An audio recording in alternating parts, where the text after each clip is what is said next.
ఏవండోయ్ బాగున్నారా? మన YouTube friends and family members అందరూ చాలా చాలా బాగుండాలని మనస్ఫూర్తిగా కోరుకుంటున్నానండి. మేము ఈ మధ్య అనుకోకుండా శ్రీశైలం ప్రయాణం అయ్యామండో ఈ శివయ్యని దర్శించుకోవడానికి. ఎప్పటి నుంచో అనుకుంటున్నాం కానీ అనుకోకుండా మాత్రం ప్రయాణం అయిపోయామండి. వెళ్ళే దారిలో ముందుగా మాకు కోటప్ప కొండ గుడి శివయ్య దర్శనానికి ఆగామన్నమాట. ఈ గుడికి కొండ మీదకి వెళ్ళే దారిలో ఫస్ట్ మాకు బ్రహ్మదేవుల వారి దర్శనం ఇచ్చారండి. ఆ తర్వాత విష్ణుమూర్తి లక్ష్మీదేవి శాశ్వానుపు మీద ఎంత వైభోగంగా ఉన్నారనుకున్నారో అసలు రెండు కళ్ళు సరిపోలేదండి చూడటానికి. ఆ తర్వాత కొంచెం ముందుకెళ్తే మన విఘ్నేశ్వరుడు పెద్ద విగ్రహంతో మనకి ఇంకా మంచిగా దర్శనం ఇచ్చారండి.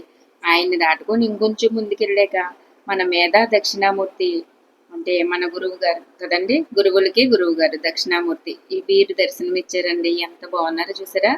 అసలు ఈ కొండ మీదకి వెళ్ళేతోడికి అదేదో దేవలోకమా అన్నట్టుగా అనిపించిందండి. ఆలయ ప్రాంగణం అంతా కూడా చాలా బాగుందండి. కొండ మీద అంత పెద్ద ప్రాంగణాన్ని ఎలాగా చేశారా అని భలే ఆశ్చర్యం అనిపించింది అనుకోండి నిజంగా. మన విజయవాడ దుర్గామాత గుడి కూడా అలాగే ఉంటది కదండి. ఎక్కువగా మనం అది చూస్తుంటాం కదా. ఈ కోటప్ప గుడి కొండకైతే ఇదే ఫస్ట్ రావడం అండి. ముందుగా మాకు ఇక్కడ నందీశ్వరుడు కూడా దర్శనం ఇచ్చారండి. ఆయన దాటుకొని ఆయనకి చెప్పేసి అయ్యవారి దర్శనానికి దారి చూసుకుంటూ వెళ్ళామండి. చూసారా? ఈ దారి కొండ ఎదురుగా చూస్తే పెద్ద కొండ ఉందండి. ఈ పక్క నుంచి లోపలికి దర్శనం. అక్కడ వరకే ఫోన్ అలౌట్ అండి. ఇంకా దాని నుంచి లోపలికి ఫోన్ తెస్తే తీసేసుకుంటామని చాలా బెదిరించారండి పంతులు గారు వాళ్ళను. అందుకే ఎందుకు వచ్చిందని చెప్పి ఇంక లోపల తీయలేదండి. దేవుడి దర్శనం అయిపోయాక బయటకు వచ్చామండి. పైన నాగదేవతలు ఉన్నారో చూద్దామని అంటే కొంచెం మెట్లెక్కి పైకి వెళ్ళామండి. కానీ ఇంకా పైకి ఎక్కే ఓపిక లేక మా నాన్న నేను కింద ఉండిపోయామండి. మా తమ్ముడు మరదలు మా మేనల్లుడాళ్ళు మాత్రం ఆ పైకంటే ఎక్కారండి. చాలా మెట్లు ఉన్నాయన్నమాట. నడవడానికి ఎంత దూరమైనా నడిచేస్తాం కదండి, ఈ మెట్లు ఎక్కాలంటే మాత్రం చాలా బాధ అండి. మరి ఏమిటో తెలీదు, ముసలోళ్ళం అయిపోతున్నాం కదూ, అందుకేనండి. చూసారండి ఎన్ని మెట్లు?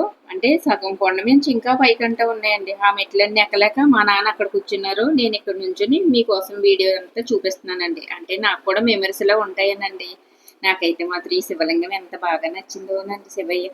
కొన్ని ఫోటోలు వీడియోస్ తీసుకున్నామండి ఫ్యామిలీ తోటి. మా అమ్మగారు అదే మా చిన్నాన్నగారు మా పిన్ని గారు మా తమ్ముడు మా మరదలు మా మేనల్లుడు మేనగోళ్ళు మొత్తం 7 వెళ్ళామండి. మా డ్రైవర్ తమ్ముడితో పాటు 8 వెళ్ళాం అనమాట.